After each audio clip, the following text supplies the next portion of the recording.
Imagine that the history of humanity is not a parade of empires, but a cosmic experiment. Not a tale of progress, but a living laboratory, a planetary farm.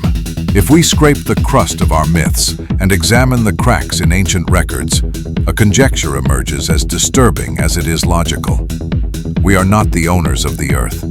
We are the livestock.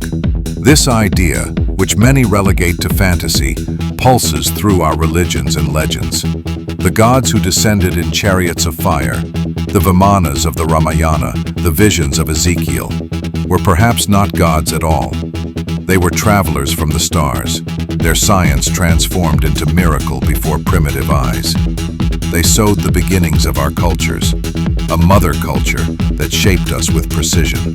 The oldest texts, Genesis and the Book of Enoch, echo that intrusion. Sons of God who joined with the daughters of men, engendering giants, the Nephilim. It was not a friendly visit, it was a war. A time when our ancestors, still among giants, dared to fight their celestial masters. The rebellion ended in a flood that swept away memory and restarted the experiment.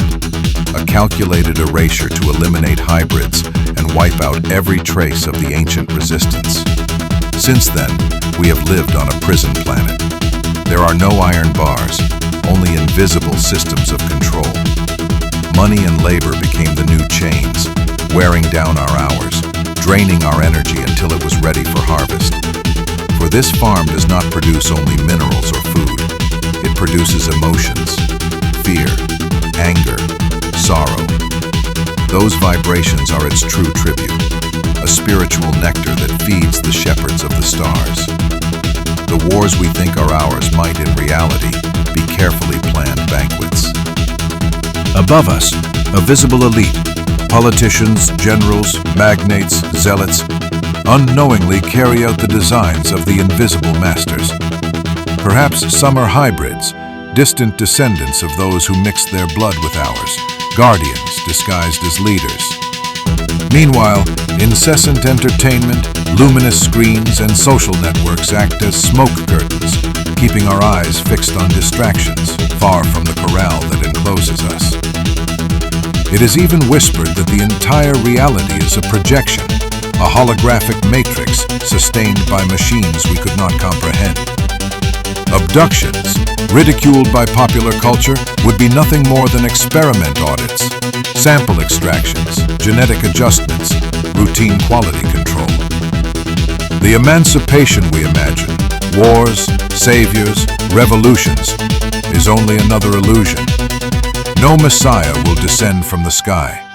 Too many of them were already pawns of the same alien gods. The true escape requires no weapons, but intellectual courage. We must look at the voids in history and recognize that they may not be absences, but scars of a narrative rewritten by our captors. Awakening means accepting the most unsettling possibility, that the gods were stellar visitors, that we once fought their giants and lost, that we remain the flock of someone else in a galactic farm. Only when we see the invisible bars, when we understand that the prison is mental before it is material, will the true rebellion begin. And then, perhaps, the human species will remember that once it dared to challenge the giants. That the fire that remains is not in the heavens, but in consciousness. There, in the mind that refuses to be corralled, the only freedom that matters could be born.